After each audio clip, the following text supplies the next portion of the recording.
YTN 라디오 남부기음 프로젝트 이거야 원. 우리의 소원은 돼서 우리의 소원은 돼서 꿈에도 소원은 1월 17일 오전 10시 드디어 휴전은 성기되어 일산 전투가 중지되는 단계로 들어갔습니다. 더 배가 고픈 거야. 근데 딴 사람들은 거의 다 그냥 다 잘라서 그냥. 그리고 또 추우니까 동상이 걸려가지고. 반갑습니다. 다시 하나는 남북을 이어주는 사람 사는 이야기 평화통일 스토리텔러 김우성입니다. 1950년 정전협정을 알리는 라디오 방송과 당시 정전협정 직후 송환된 국군포로 목소리였습니다. 무척 길 것 같았던 이거야 원 방송도 15회로 오늘 마지막 방송이네요. 어쩌면 정전협정에 가까워질 때 포탄이 유독 더 많이 쏟아지던 참호에서 또 옆자리 전우가 죽고 고향집 가족들이 그리운 그 많은 순간들에서 그 당시 군인들 이런 라디오 방송을 얼마나 갈망했을까요? 이거야 원 방송이 70년이 넘는 긴 전쟁의 중단을 알리는 그런 라디오 방송이면 좋겠다. 그런 꿈도 꿔봅니다. YTN 라디오가 남북이 함께 들을 수 있는 뉴스를 함께 듣는 시범 방송이면 좋겠다는 제 개인적 꿈도 정말 있었거든요. 언젠간 이루어지겠죠. 오늘이 마지막 방송이 아니라 잠시 멈춘 평화통일 이야기의 시작점이면 좋겠습니다. 이야기로 먼저 만나는 평화통일, 언젠가 남과 북이 함께 들을 라디오. 여기는 서울 FM 94.5MHz YTN 라디오입니다.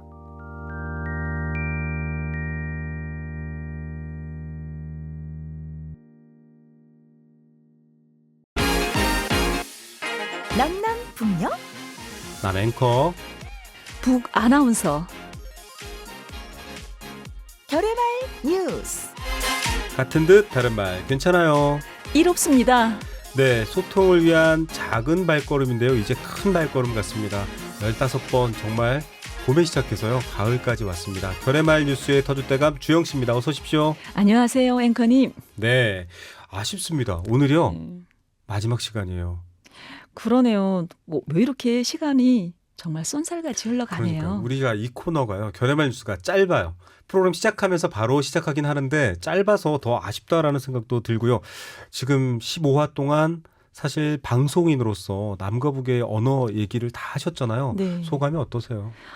저는 이 프로그램을 준비하면서 사실은 다 까먹었던, 네. 잊어버렸던 북한말을 다시 공부하는 계기가 됐습니다. 그래서 네. 사실은 저희 방송 분위기가 나가진 않았지만 엄청 화기애애하게 재밌게 했잖아요. 네. 그런데 사실은 걱정은 있었어요. 나중에 통일되면 이렇게 다른 말을 남과 북의 사람들이 어떻게 소통을 맞아요. 할까 그런 걱정은 사실은 됐었거든요. 걱정 안 하셔도 됩니다. 결의말 뉴스의 터줏대감 주영 씨가 이미 많은 얘기를 해주셔서 그거 아마 찾아 듣고 이해하시고 장벽 뛰어넘을 거예요.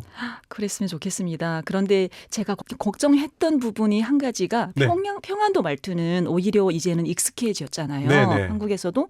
그런데 함경도 북쪽에서 내려오신 분들이 언어 때문에 많은 이질감을 가지고 있고 정착이 힘들어 하시는 네. 분들이 많으세요. 그런데 이것을 우리 민족 예전부터 있던 아까 제가 동북방언, 함경도 방언 네네. 말씀드렸잖아요. 우리 민족의 고유한 언어입니다. 그럼요. 그래서 사투리라고 생각하기 전에 우리가 가지고 있던 우리의 문화였어요. 맞습니다. 그렇게 생각해 주시길 부탁드리겠습니다. 이 한반도 안에서도 정말 다양한 문화, 다양한 언어가 존재한다는 건 우리 자산입니다. 하나밖에 없는 게 아니라 5개, 6개나 있으니까요. 네.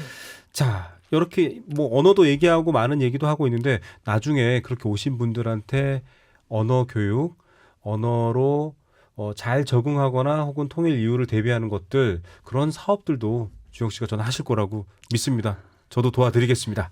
감사합니다. 뭐 그 사업은 나중에 하시는 문제인데 자 15번 우리 결의말 뉴스 하면서 제일 기억에 남는 말이나 혹은 주제 기억나세요? 있습니다. 뭔가요? 방송 초기에 겁도 없이 북한의 욕을 시리즈로 했는데 너무 재밌었어요. 생각보다 삐 처리가 잘 네. 안 되었더라고요. 아유, 너무 그래서 삐하면 안 들리잖아요. 댓글에 욕이 달린 걸 보고 제가 가슴이 너무 아팠거든요. 아유 괜찮습니다. 성경에 그 정도는. 비판받지 않으려면 남을 네. 비판하지 말라고 했잖아요. 아유, 이 시간을 빌어서 굳이 한마디 드리려면 네. 욕먹지 않으려면 네. 욕하지 맙시다. 네, 입니다. 맞습니다. 욕은 여러분 사용하지 않길 바랍니다. 그런데 남이 욕하면 내가 욕인자인지는 알아야 되잖아요. 굉장히 좋은 정보를 주셨기 때문에 감사합니다. 이 프로그램에서 우리가 남북의 언어 차이에 대해서 이야기를 많이 했습니다. 그렇죠. 그래서 사실은 남북이 서로의 체제 네. 때문에 인위적으로 서로 다른 언어 제도를 만들어 온 거잖아요. 그렇죠. 우리가 그 피해자가 되면 안 되잖아요. 네. 그래서 그 장벽은 빨리 무너뜨렸으면 좋겠고요. 그리고 언어의 차이보다 사실은 아까 마음 이야기를 하셨는데요. 서로를 알고 싶은 우리 마음만 있다면은 네. 언어의 장벽 같은 건 얼마든지 무너지리라고 생각합니다. 감동적이네요. 결의 말 아나운서 아니고요. 결의 맘 아나운서 주영 씨의 멋진 말이었습니다. 청취자분들한테 그래도 방송인 주영의 하고 싶은 말 기회 시간 드리겠습니다. 와우, 감동입니다. 네. 여러분, 탈북민은 통일의 선발대입니다. 이건 사실입니다. 네. 앞으로 100년 뒤에 우리 민족사에 그렇게 기록이 될 거예요. 그래서 혹시 가까이에 탈북민이 있다면 따뜻이 환대해 주십시오. 네. 앞으로 통일된 북한 땅에서 그 환대를 돌려받으실 겁니다. 김우송 앵커님은 물론입니다. 아유, 자, 통일 선발대이시고요. 앞으로 다가올 수 있는 남과 북의 평화로운 시간을 직접 삶으로 다리를 이어놓는 분들 많이 만나봤죠. 이 프로그램에서 그 가운데 가장 앞서서 만나본 주영 씨였습니다. 헤어짐이 너무 아쉬운데요. 사실 헤어짐이 있어야 또 만남이 있거든요. 네. 뭐 만해 한용운 시에도 나오지만 헤어질 때는 인사말 있을까요? 인사말은 많고요. 아, 한국 노래 중에 네. 뭐 이제는 우리가 헤어져야 할 시간 노래가 이제는 있더라. 우리가 헤어져야 할 시간. 네. 북한에는 안녕히 다시 만나요라는 노래가 있어요. 안녕히 다시 만나요. 너무 좋은 노래죠. 그동안 응원해 주신 한국의 청취자들께 깊이 감사드리고요. 네. 예, 북한의 언어가 생소하셨더라도 이 방송을 들어주시고 응원해 주셨던 그 마음으로 북한의 동포들이 언젠가는 네. 자유롭게 살 그날을 응원해 주시면 너무 감사하겠습니다. 모두가 같은 마음으로 이런 방송들을 더 즐길 수 있을 것 같고요. 또 언젠가 통일된 이후의 방송에서도 활약하시리라 믿습니다. 그러면 이렇게 인사해야 되겠네요. 안녕히 다시 만나요. 남과 북을 이어주는 열리지.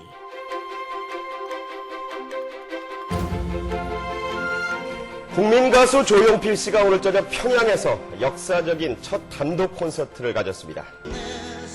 예전부터 꼭 한번 와보고 싶었던 평양이었었습니다. 오늘 그 바람이 드디어 이루어졌습니다.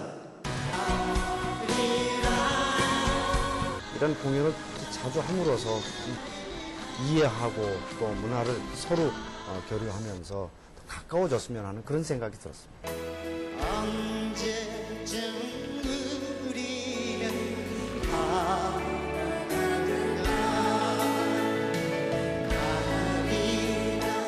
많은 분들이 좋아하는 정말 가왕이죠. 조용필의 목소리였습니다.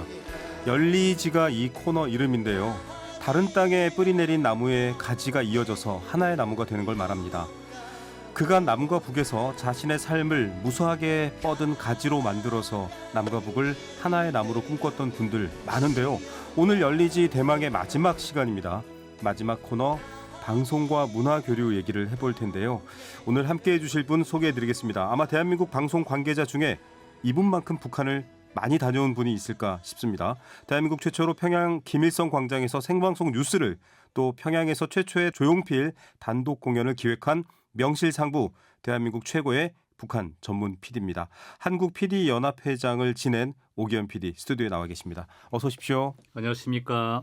시사교양 PD를 하다가 북한 문제를 뭐 주로 다뤘고요. 하다가 지금은 지방에 내려가서 문화단체에서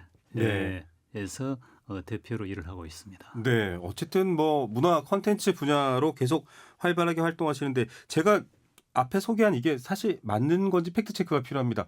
대한민국에서 나만큼 북한을 많이 다녀온 PD는 없다. 맞나요? 근데 아마 많이 다녀온 축에 속할 겁니다. 네. 제가 이제 북한을 1998년에 처음 갔거든요. 와, 거의 초창기 때네요. 예, 그때는 교류. 뭐 지금도 저 정확히 이유를 모르는데 방송 PD라고 하지 않고 네. 신분을 이제 감추고 갔습니다. 아. 가보니까 그 사람들은 다 알고 있었는데 어쨌든 감추고 갔고 조경철 박사님이라고 네. 계셨습니다. 실향민이시잖아요. 예, 네. 아폴로 박사. 조 박사님을 모시고 동생을 만나는 그 이산가족 상봉 네. 뭐 인간 차원에서 최초로 한 거죠. 네. 그 다큐멘터리를 제작을 했고요. 아까 그 말씀하신 2000년도에 이제 김일성 광장에서 그 평양 뉴스 2000이라고 뭐 그걸 기획을 했었습니다. 네. 제작에 참여를 했고 93년에서 2003년이죠. 네. 3년에 정주영 유경체육관 네. 개관 기념 공연 뭐 기획에 참여를 했고 또 2005년도 조영필 공연 기획을 했었습니다. 네, 뭐 이 정도면은 뭐 굳이 카운트하지 않아도요. 가장 또 굵직하고 중요한 남북 간의 방송 관련된 일들을 해오셨다 이렇게 볼 수 있을 것 같고 저도 그 조경철 박사님 다큐멘터리 봤었거든요. PD가 되기 전에 예. 어릴 때였는데 보고 그분 막 우시잖아요. 고향 예. 방문해서 그런 장면들도 생생하게 기억이 납니다. 그러면 사실 시사교양을 하셨고 뭐 많은 분들이 아시겠지만 S본부에서 PD를 계속 하셨는데 북한 문제를 내가 좀 특별히 다뤄야겠다 이렇게 방향을 잡은 계기가 있으신 건가요? 70년대 80년대 뭐 그때 구호가 자주민주 통일 뭐 이런 그랬었죠. 구호들이 네. 많았고 민족에 대한 관심이 높았고 하다 보니까 뭐 그게 체화된 거고요. 그 이후에도 이제 방송을 해보니까 방송만큼 남북 관계를 진전시키는데 네. 관계 개선하는데 효율적인 매체가 없다는 생각을 했습니다. 그래서 맞습니다. 어떻게든 그 방송 PD들 또 방송에 종사하는 사람들은 이 민족 문제에 관심을 계속 가져야 된다. 뭐 이런 뜻으로 진행을 했죠.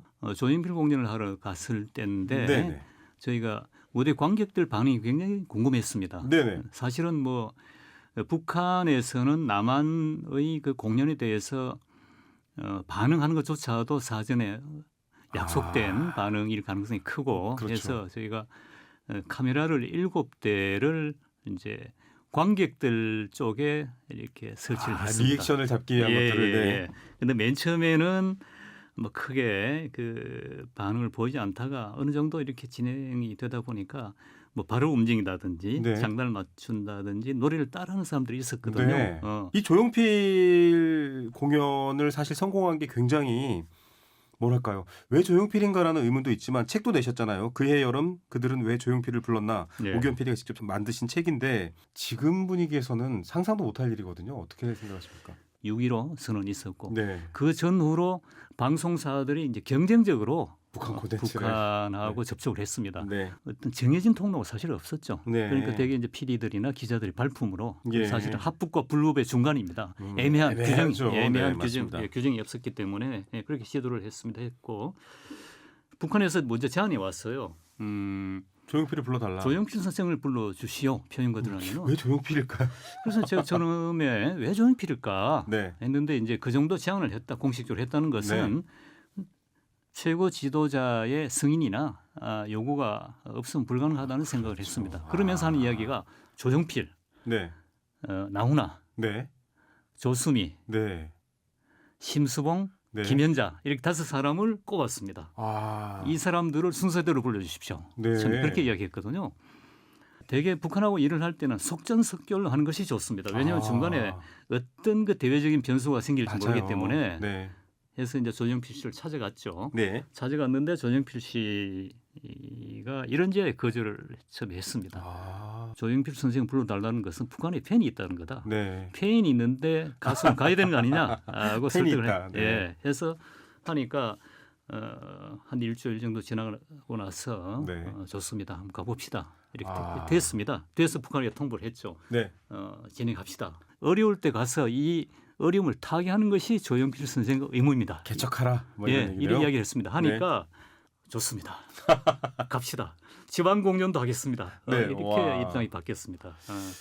지금 오기현 PD님 이야기를 혹시 방송 관계자분이 들으신다면요. 섭외 ABC 이렇게 섭외했다라는 섭외 기술 갖고 정말 그러니까 하나도 쉬운 일이 없었네요. 우리가 여건이 되면은 북한에서 반응이 없고 북한에서 그렇죠. 적극적일 때 우리 쪽에 또 사정이 상황이 안 생기고 되고. 네. 하려고 하는데 또 북한에서 연락이 끊겼습니다. 그래서 정말 7번 미뤄졌다가 8번째 네. 1년 1개월 뒤에 2005년 8월에 공연을 하게 됐습니다. 예, 이거 이 자체가 드라마 같습니다. 또 뉴스를 평양에서 진행한다는 것도 언뜻 보면은 뭐랄까요? 지금 오히려 더 좀 금기시되는 것 아닌가 이런 생각하시는 분도 있는데 저도 그 뉴스도 봤거든요. 그게 지난 일이어서 이제 조금 편하게 말씀을 드린다면은 네네. 사실은 방송하는 사람들 우리 PD님 마찬가지인데 일종의 방송하는 사람들의 뭐 로망, 네네. 뭐 꿈 같은 게 있지 않습니까? 나는 방송을 하면 반드시 이건 해봐야 되겠다. 네네. 예, 했던 것 중에 저도 평양에서 생방송 뉴스를 한번 해보면 어떨까 하는 꿈을 가졌었습니다. 저는 뭐 기자는 아니지만은 저도 클로징 할 때마다 남북이 함께 들을 라디오 방송 한번 만들어보는 게 저도 꿈입니다. 예, 네. 또 예상외로 네. 일이 쉽게 풀리는 경우도 있습니다. 네. 예, 의사결정권자가 주로 북한에는 한 사람이기 때문에 그렇죠. 그런 것 같습니다. 그래서 그 말도 안 되는 소리 하지 마라 그러다가 갑자기 해도 된다 그래요. 그래서 알수 없네요. 급하게 저희가 무대 셋들을 여기서 만들어서 네. 이제 남녀 앵커가 같이 가기로 합의를 네. 했었죠. 했었는데 김일성 광장에서 네네. 이제 내부에 또 반발도 있고 네. 그래서 이제 남녀 앵커가 가지 못하고 통일 전문 기자가 갔습니다. 광화문 광장을 생각하고 네. 뒤에 북한 사람들이 평양 시민들이 왔다 다니고 갔다 하고. 차도 네. 보이고 네네. 이런 걸 예상을 했는데 막상 가서 셋들 딱 설치를 하니까 네. 개미 한 마리도 보이지. 정막한 거죠. 예, 뭐 통제를 해버리니까 네. 그 넓은 광장 네. 한 2만 한 5천 평 정도 되는데 네. 아무도 없었습니다. 그래서 이제 네. 북평양이라는 어떤 네. 이미지는 보여야 되지 않습니까? 그렇죠. 그래서 그 뒤에 있는 인민대학습당 그 조명을 좀 이렇게 네네. 밝게 해달라. 건물 쪽으로 좀 착 배경을 예, 보이게. 해달라. 네. 그래서 이제 앵커 어깨 딱 네. 보이게 해달라 했는데 뭐 그건 해주겠다고 했습니다. 그런데 한 7시 반이 됐는데 네. 불이 안 와요. 오. 그래서 거기에 있는 책임자한테 항의를 했습니다. 빨리 네. 불 켜주십시오. 하니까 이분이 그 자기 보좌관을 네네. 데리고 네. 그 광장을 2만 5천 평 되는 광장을 뛰어서 갔습니다. 그 당시만 네. 하더라도 20년 전이니까 그렇죠. 이제 그 평양에는 핸드폰도 없었고 그렇죠. 8시가 딱 됐는데 건물에 반만 불이 딱 들어왔습니다. 네. 그 나중에 와서 왜 반만 들어옵니까 하니까 관리자가 2사람인데 네. 한 사람 퇴근을 해버렸다는 거예요. 그래서 그 사람을 데리러 보냈습니다. 네. 그래서 뉴스 끝날 쯤에 이제 불이 왔었습니다. 예. 정말 이렇게 지금 들어보면 우와 이러지만 당시에는 얼마나 정말 입이 바짝바짝 말랐을까 싶습니다. 정말 앞서 가장 먼저 선구자처럼 이 길을 닦아 놓으셨지만 아직도 정말 많은 것들을 해결해야 되고 넘어서야 된다는 생각이 듭니다.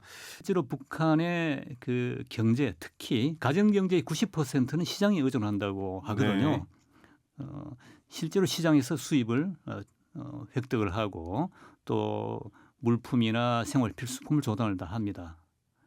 그러니까 이제 북한에서 80년대 이후에 태어난 세대는 사실은 국가의 계획 경제 체제에서 생활 방식을 배운 것이 아니고 시장에서 배운 겁니다. 그래서 그걸 장마당 세대라고 하죠.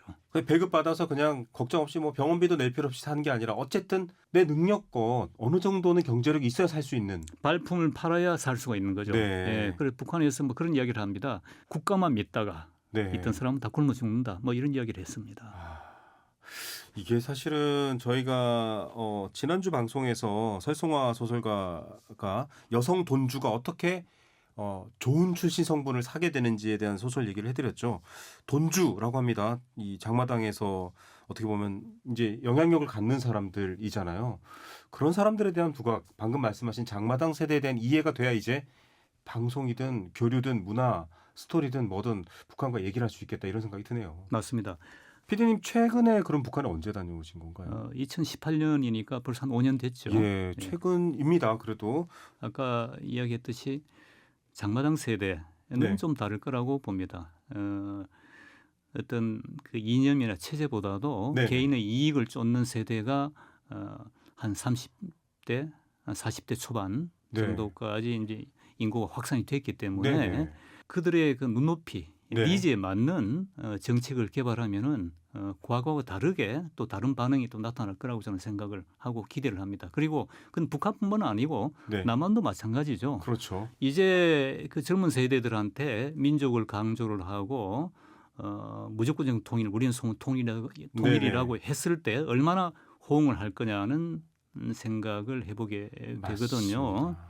기성세대가 하고 다른 젊은 세대, 남한이나 북한이나 네. 그들의 어떤 그 최대 공약수는 과거하고는 좀 다를 것이다 하는 생각을 하게 됩니다. 사실 취재 경험 중에 살짝 뒷면을, 그러니까 당국이 보여주지 않는 면을 보신 적도 있으시잖아요. 있습니다. 네. 평양에 가면요, 평양 인구가 한 250만 내외 되는데 네. 차를 타고 다녀보면 길거리에 사람이 별로 없습니다. 항상. 네. 왜 이렇게 사람이 없습니까 하면 지금은 다 근무 시간이니까 네네. 직장이 가 있습니다. 네네. 그래요. 근데 한번 제가 고려 호텔에서 유경 정주체육관으로 이제 공연을 하러 갔다가 네. 방송 시간이 다 됐는데 자료를 뭐 놔두고 온 게 있습니다. 네네. 큰일 났다. 빨리 가져와야 됩니다 하니까 네. 차를 타십시오 네. 하고 이제 북한의 안내원이 네. 운전을 했는데 지름길로 갔습니다. 네. 가보니까 소위 뒷길인데 네. 거기에 사람들이 다 있었습니다. 다 뒤로 숨겨놨네요. 예. 네. 근데 그 서울에서 사람들이 네. 많이 가니까 큰 길로 사람을 못 다니게 한 것 같아요. 좀 통제를 했네요. 예, 그래서 그때 보니까 네네. 어떻게 보면 훨씬 인간적인 모습들을 그때는 그렇죠. 봤죠. 네. 예. 막연한 뭐 민족, 하나, 역사 이런 얘기보다는요.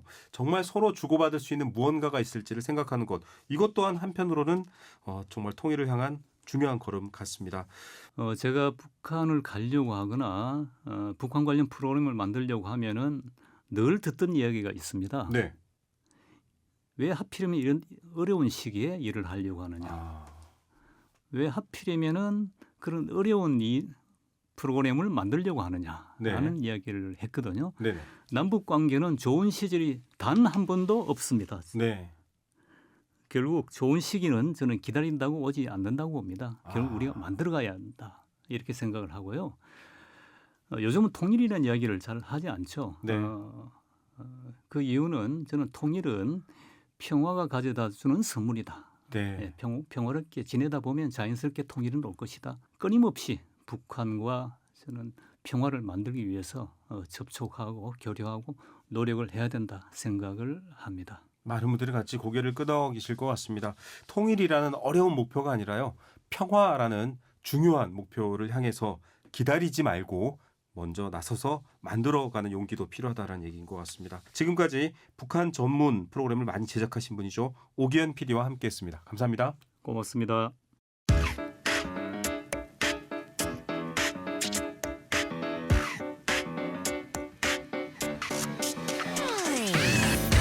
이거야 원. 우리들의 넘버 원. 북한에서 왔다고 해서 우리 사회가 뭘 더 해줘야 한다고 생각하지 않습니다. 우린 똑같은 사람이니까요. 다만 정착을 어려워하는 탈북자들을 상담해주는 일은 필요합니다. 전국을 찾아다니며 그들의 목소리에 귀 기울이는 일, 그게 바로 제가 해야 하는 일입니다.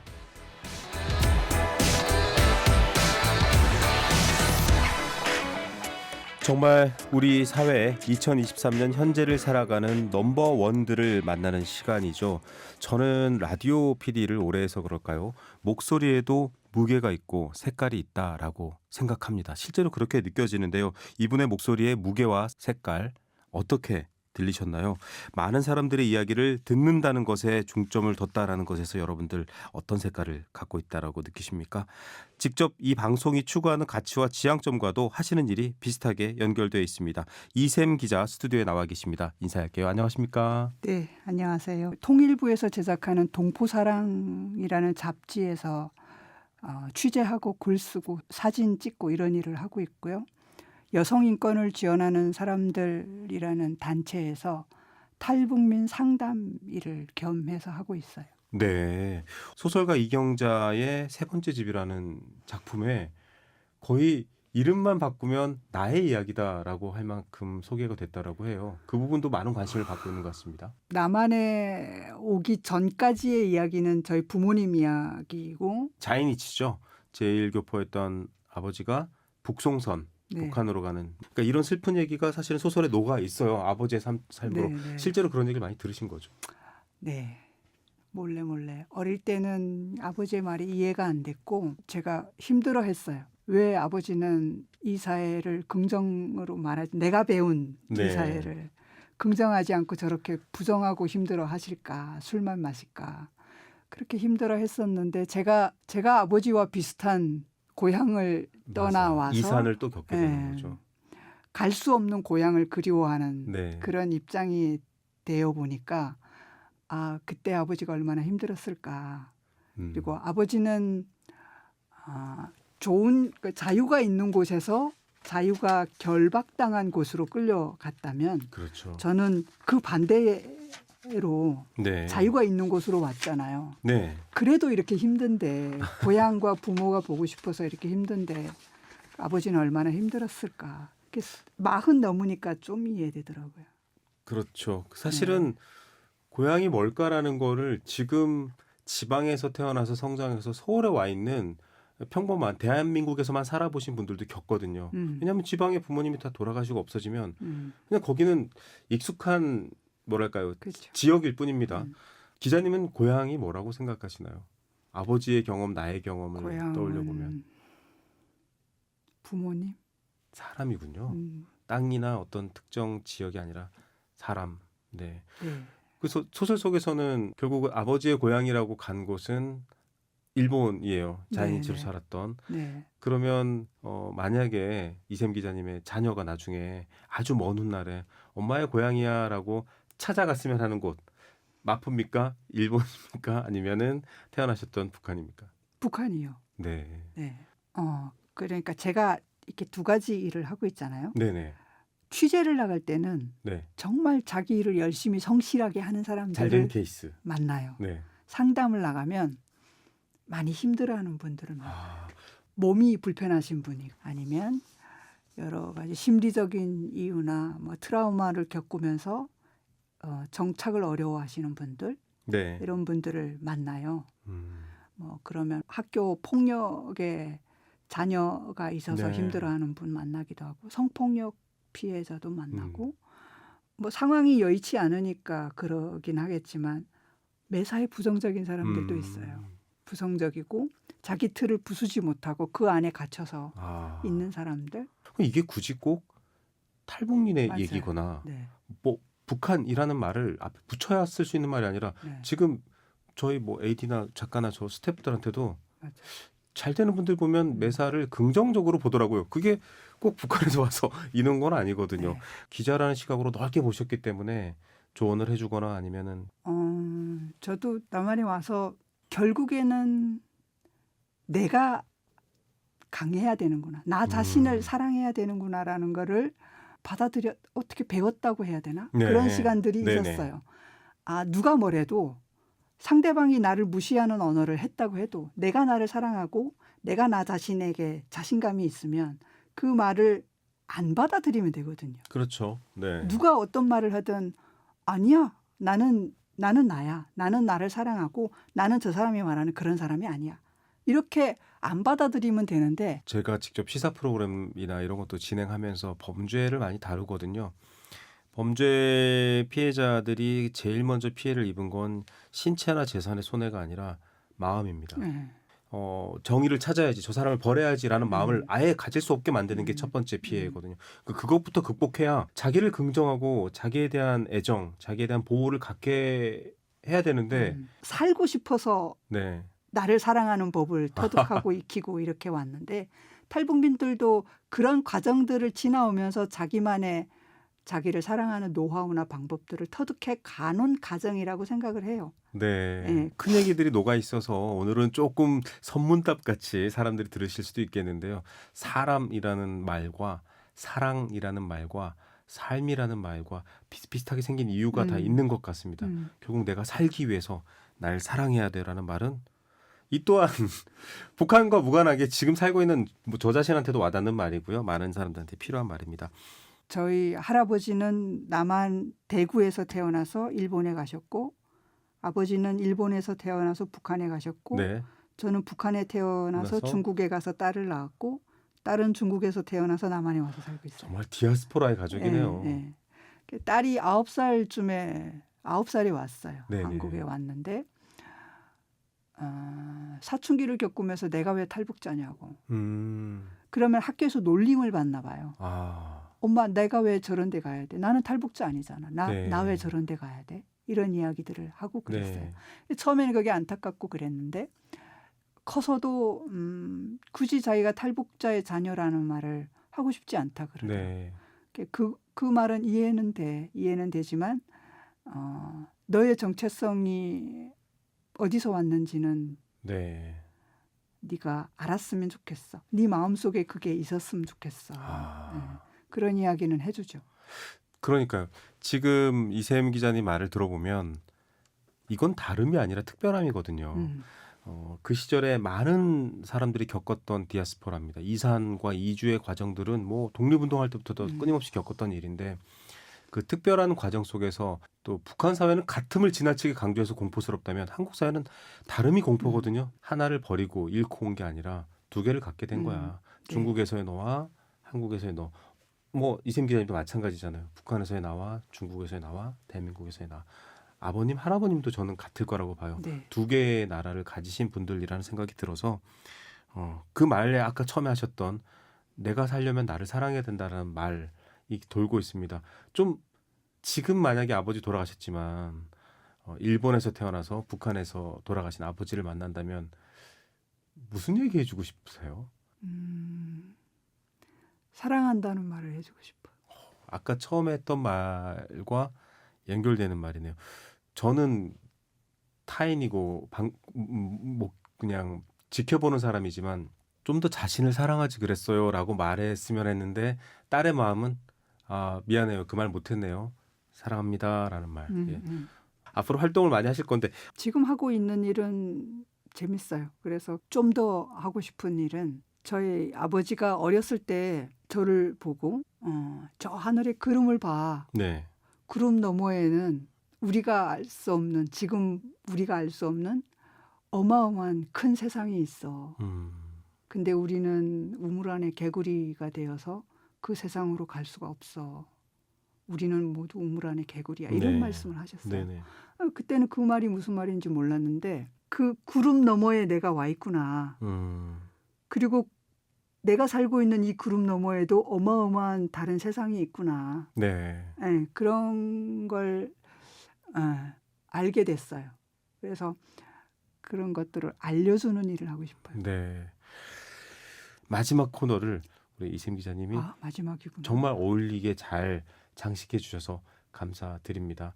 이 방송을 듣는 많은 분들 또 북한에서 태어나서 두 개의 나라를 경험하시는 분들 모두 다 스스로를 좀 더 사랑하고 미처 사랑하지 못했다고 하면 빨리 사랑한다는 말을 하라는 말과 함께 구름 너머 저도 궁금하네요. 저도 가봐야 되겠습니다. 오늘 귀한 시간 내주셔서 감사합니다. 감사합니다. 네, 지금까지 이샘 기자와 함께했습니다.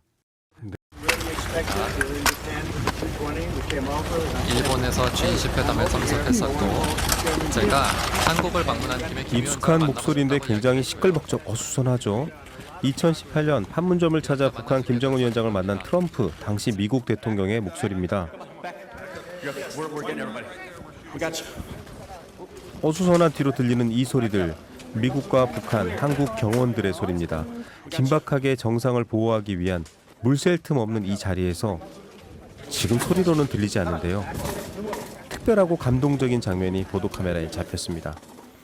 북한 경호원이 가볍게 한국 경호원에게 눈인사와 손을 건넸습니다. 한국 경호원 아주 짧은 시간에 약간 미소를 지으며 악수를 짧게 하고 지나갑니다. 화답을 했죠.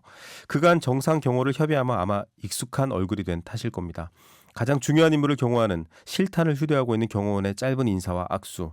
어쩌면 평화는 가슴에 총을 품고 있어도 그렇게 짧게 찾아오는 것 같습니다. 이 라디오 방송으로 짧게나마 전쟁의 공포 대신 평화의 즐거움이 찾아오셨는지요? 처음 손을 건넨 사람도 웃음과 악수로 화답한 사람도 그 작은 마음의 시작이 평화라는 것 이미 알고 있겠죠? 남과 북의 마음이 따뜻해지도록 저도 두 손을 모아봅니다. 오늘 인사드리면서 끝곡은 이산 가족의 마음을 헤아리는 노래죠. 강산의 라구요 들려드리겠습니다. 지금까지 평화통일을 꿈꾸는 스토리텔러 김우성이었고요. 영상 연출의 박연수, 작가는 강정현이었습니다. 이 프로그램은 방송통신위원회와 정보통신정책연구원이 함께합니다. 고향 생각나